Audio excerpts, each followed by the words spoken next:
What's up, everybody? Welcome back to the channel. If you're here watching on YouTube, I'm clipping this off. This is my review of the Wednesday Night War, the second edition of the Wednesday Night War for October 9th, 2019 for AEW Dynamite and WWE NXT.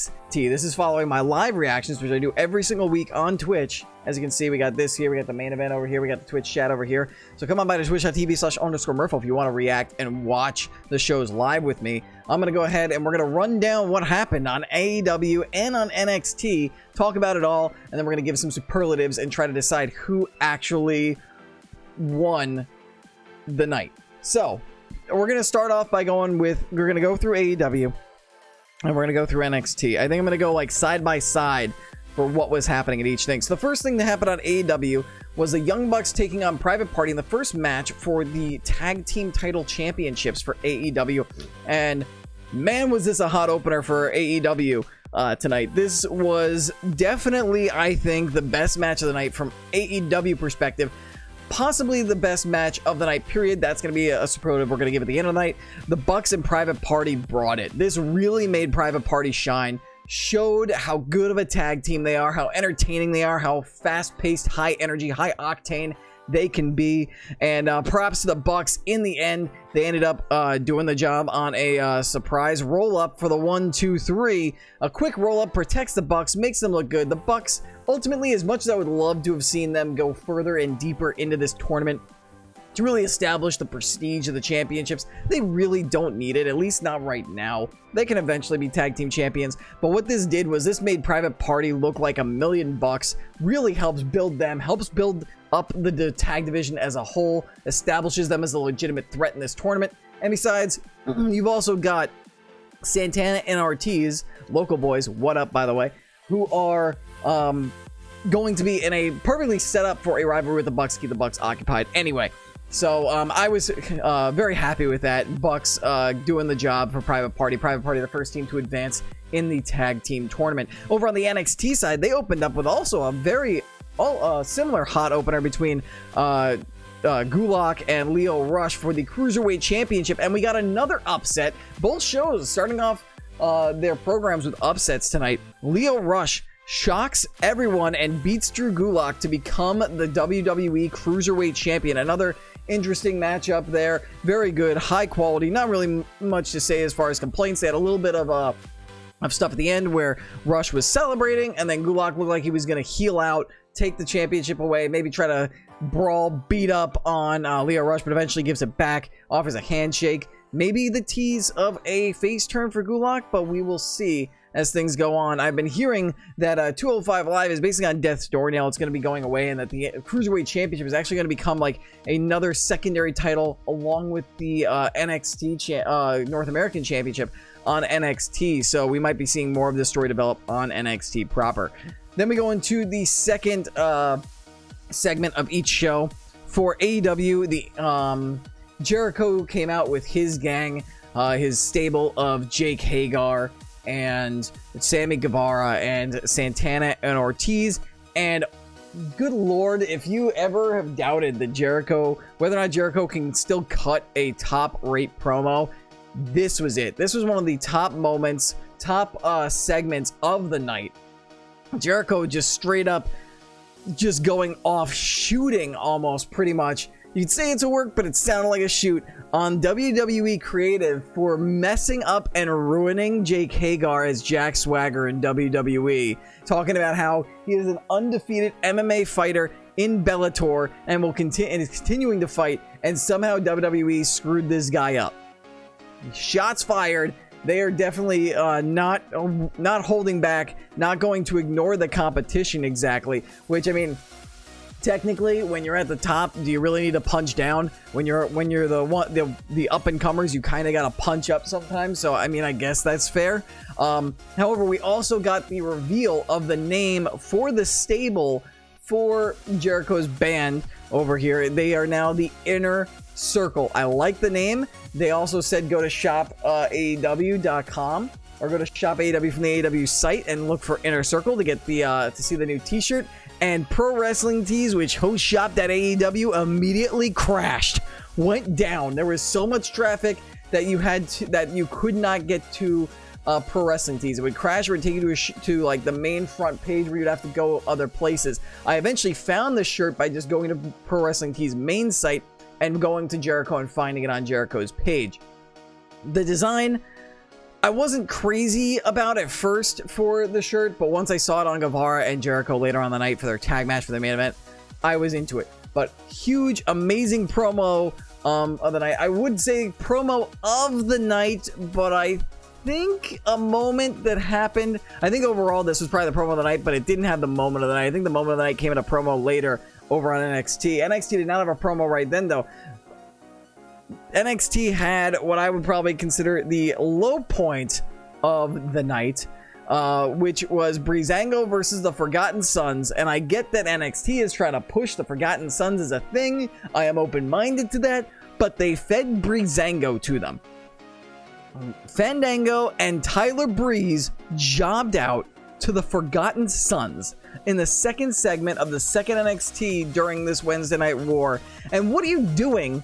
Like, honestly, what are you doing putting Fandango and Tyler Breeze on NXT, moving them down from the main roster if you're just going to have them lose and raise other guys up? These guys should be one of the top tag teams in NXT right now, competing for the tag team championships, right once Street Profits get done with their rivalry with Undisputed Era. But no, they're jobbing out to Forgotten Sons and making Forgotten Sons look strong. Like, that should be the other way around, if you ask me. And that's not a knock against Forgotten Sons. Breezango is an established WWE commodity. Tyler Breeze has competed for the NXT championship. What are you doing? Down. Like, absolute complete down on this segment. This was the lowest point of the night, but don't worry, NXT got a lot. This was the only bad moment from either show, really, that I can point to. NXT got a lot better. As we move into the third segments of the night, or the third moments, like, I say segments, but like some of them are multiple segments. As you notice, I got my handy dandy notebook. We had Darby Allin versus Jimmy Havoc, kind of a number one contendership match. Sort of. Whoever won got the right to face Chris Jericho next week on Dynamite for the AEW World Championship, who will most assuredly lose. Storytelling dictated that Darby Allin would win this match because Darby Allin went to the time limit draw with Cody and also beat CIMA on AEW Dark last week, and it makes sense for Darby Allin to put up a good fight against Jericho next week and then eventually go down, so that way Jericho has that kind of bragging right over Cody going into their championship match at Full Gear. Sure enough, that's what's happened. It was a good, solid match. Darby Allin hits the coffin drop, which I love. It is pretty much just a like dead trust fall senton going backwards off the top rope, and was able to cover Jimmy Havoc 1, 2, 3. Jimmy Havoc probably got in next to maybe some of the shots Walter would hit on Kushida later on the night in NXT. Probably the decking or clubbing or strike of the night with a discus forearm that ended up turning into an elbow pretty much right onto Darby Allin's jaw. It was brutal. Meanwhile, on the NXT side, we got what I am probably going to... this is a competitor for the Bucks private party match for match of the night. We got the North American Championship match between Roderick Strong and Isaiah Scott. And I've got to say, this match, I didn't know who Isaiah Scott was before this match. I know who Isaiah Scott is now.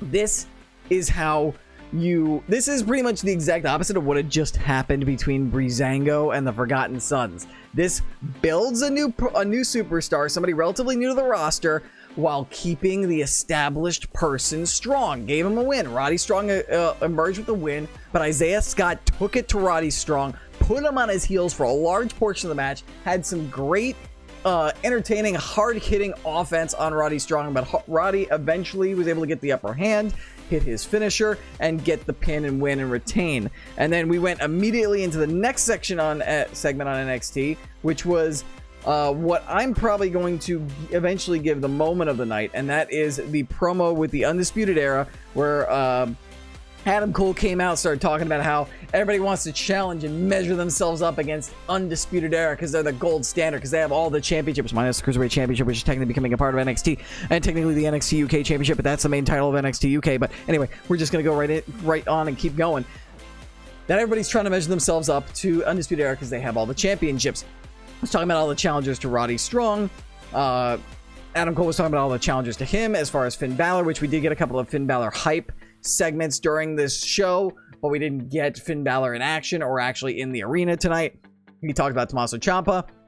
They were cut off by Dream. Dream cut a good promo and then gave me an image that makes me want to stab my eyes out with a turnbuckle. And that is an image of Roddy Strong naked with nothing but the North American Championship covering him, spread out on a couch. Yikes. This, I think, was the most entertaining, probably funniest moment of the night, just seeing the reactions from Undisputed Era, how much the crowd was into it, how much Velveteen Dream was soaking it up, and then the line for, gotta make the penis joke here. Velveteen Dream says that after he beats him for the North American Championship in a rematch, everybody will be able to see that without the North American Championship, that Roddy Strong just can't measure up. Cue censored photo of naked Roddy Strong because the North American Championship isn't with him, and I wanted to run away from the screen screaming and crying. Definitely probably the most entertaining moment of the night. And then after that, as soon as Velveteen Dream wrapped up, Tommaso Ciampa came out, and he cut an equally good promo, except whereas Velveteen Dream showed you what he could do with a lot of words, Tommaso Ciampa showed you what he could do with not a lot of words at all. Ciampa comes into the ring, scares off Undisputed Era out of the ring with his crutch, with a chair, goes in, sits down.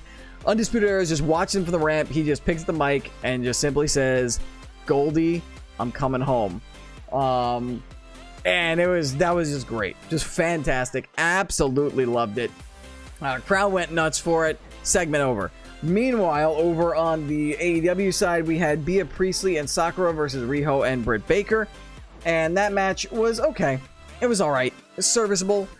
Not too great. Probably the weakest part of the show for AEW, I would argue. Britt Baker eventually got Sakura in a submission, which Sakura was fighting out of until Britt Baker got like a mandible claw from behind into Sakura. Unlike in Hell in a Cell, don't worry, Sakura did not bleed like Seth Rollins, and that's the only time I will mention the ending of that show tonight. But again, interesting. All right, not too bad. Then we got the match that I was probably hyped for most tonight, which was Shawn Spears versus Jon Moxley. Moxley's first action in AEW on AEW Dynamite. This is his first action since Fyter Fest, where he competed against Joey Janela in that death match.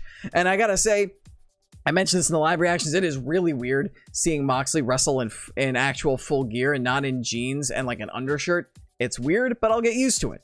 The match as a whole, I think it was entertaining. It didn't meet my lofty expectations. I thought, oh man, these guys are going to go. They're going to tear each other apart. They definitely did beat each other up. The spot of the match was definitely Spears doing the spinning Death Valley driver into the corner of the barricade. That was really good. Tully Blanchard made sure that he got involved and it was entertaining. But, you know, Spears eventually got cut off into that elevated double arm DDT that Moxley has as his finisher. 1, 2, 3. Mox wins. After-match shenanigans. This is another amazing moment from the night. Kenny Omega comes out with a barbed wire broom, basically symbolizing himself the cleaner, and then a barbed wire bat. Tosses the barbed wire bat to the feet of Moxley and says, "Let's go." Pac, who had been on commentary during the whole entire match, I guess they're inserting him into this rivalry, which I do not mind at all, comes up from behind and attacks Omega, hits him in the chair from behind, offers him up to Moxley. Moxley thinking about it and then decides he's going to take the face route, doesn't want the easy, win or the easy shot, and just lays the bat down and leaves Omega selling on the ramp. Very entertaining segment, if you ask me. The match, again, solid, decent, not great, not fantastic. Didn't meet the lofty expectations I had for it, but it was entertaining. It was good. Then we had Dakota Kai versus Bianca Belair. That was a really good match. Again, like NXT, they're just bringing it with their match quality. I will say, from last week and this week, this is probably the best match I've ever seen Bianca Belair be a part of, and that includes her NXT Women's Championship matches that she's been in, both the Triple Threat and the one-on-one against Shayna Baszler. Dakota Kai looked really good in this one. She looked much better than last week. Looked like she had shaken off the ring rust. Bianca Belair hit a running shooting star press, which I had not seen her hit before, which was impressive. Clean as a whistle. Absolutely beautiful. Bianca Belair picks up the win, which I think is fair. As much as I love Dakota Kai, I would love to see her pick up a winning streak. To be fair, she got a win in a return match last week, and at WWE and NXT, they're high on Bianca Belair. It seems they want her to be a main event competitor, and they really need to make sure that they can establish her as a legitimate threat to Shayna Baszler again. So she kind of needed the win against Dakota Kai.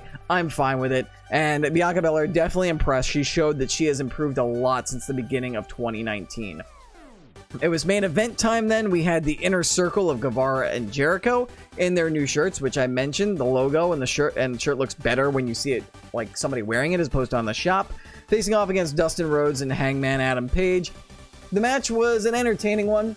Nothing super fancy. It was kind of like your typical, almost like main event, kind of like main roster WWE type show. Not in a bad way, but entertaining. More about like storytelling and not going like all out, just maintaining a pace, trying to tell the story, trying to build more suspense and drama than just high action. Jake Hager was out with Jericho, proves to be the X Factor, lays out Hangman Page with a clothesline to the outside. Sammy Guevara, by the way, I want to mention, as he distracted the ref at this point, Sammy Guevara bumped his ass off in this match. He really, really shined. I think he was the star of this match with all the bumps and moves he took and the way he sold. He really like made Dustin Rhodes and Hangman Page look like gold in this match. But as Guevara got knocked down, he grabbed the ref, tried to distracted him. Hager hit a shot on Dustin Rhodes, knock him down, sets up a Judas effect for Jericho, and you know they're protecting that finisher like crazy. So once he hits it, that's it. 1, 2, 3. Aftermatch shenanigans. We get beatdowns from the inner circle onto the two men. The Hangman Page tries to make the save, gets up, gets beaten down.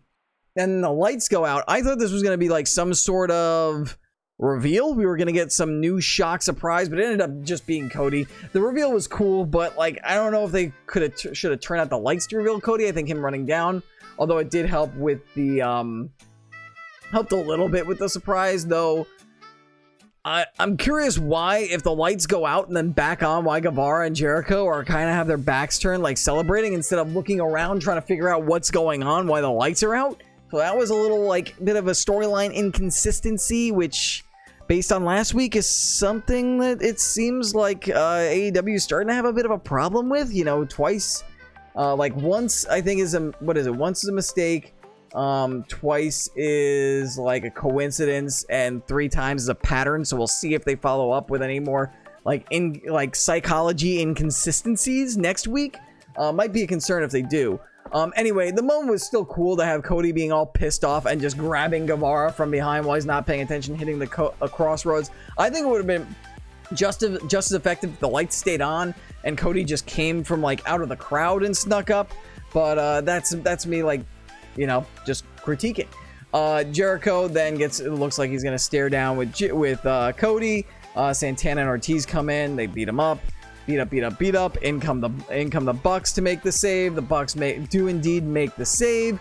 And then one of the other coolest moments of the night, Jericho like on the ramp gets the AEW championship, is like ha ha ha ha ha, like I still have this. And in comes Darby Allin, skateboards down the ramp and just jumps into Jericho, takes him down, hits him with the skateboard. As Laserscope says in the chat, as you guys have seen it sitting there for a while, skateboard spot.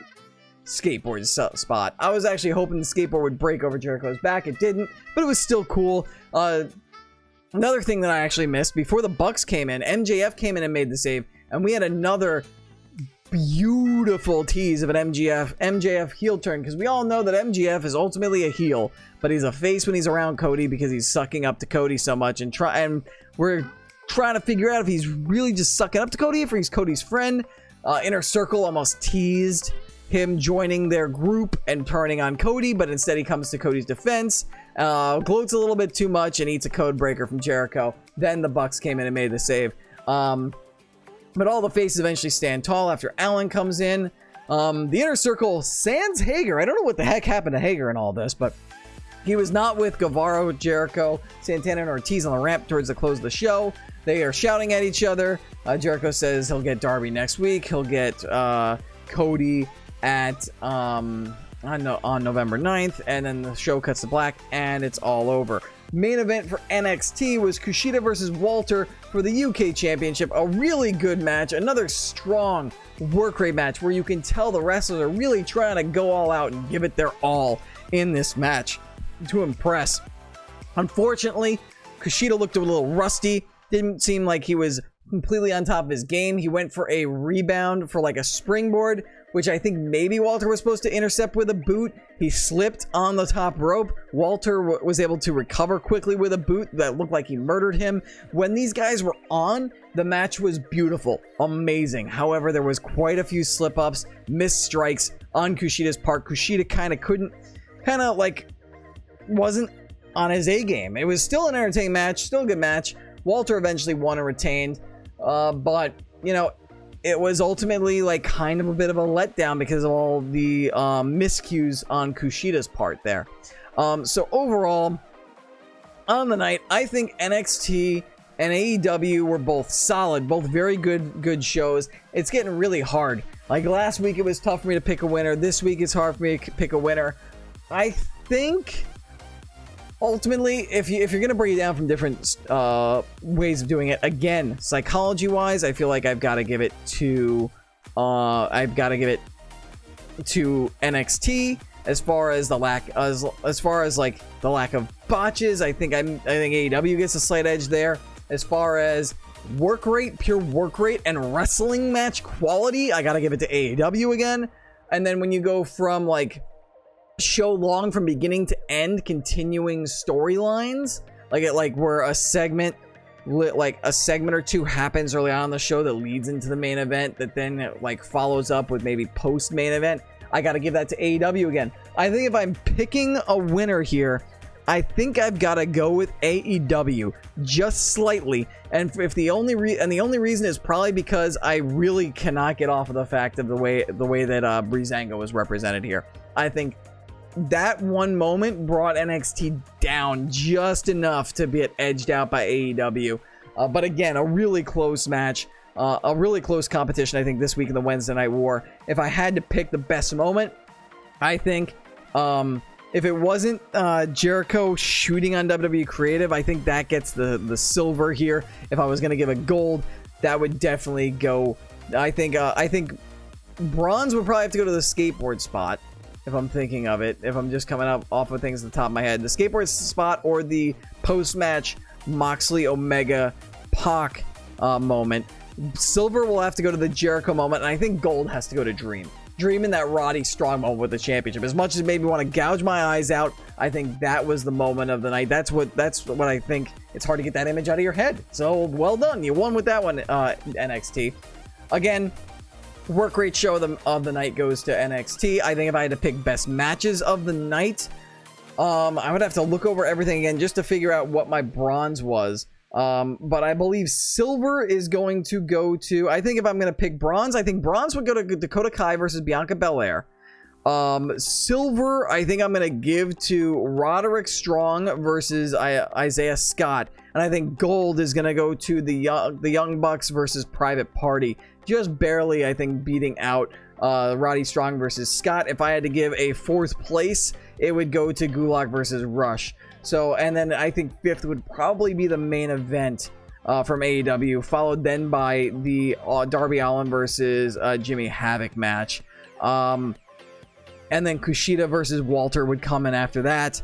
Then I would say we would get probably Spears Moxley might be above Kushida Walter. I think I'll give, despite the botches, Kushida Walter over Spears Moxley. Then Spears Moxley.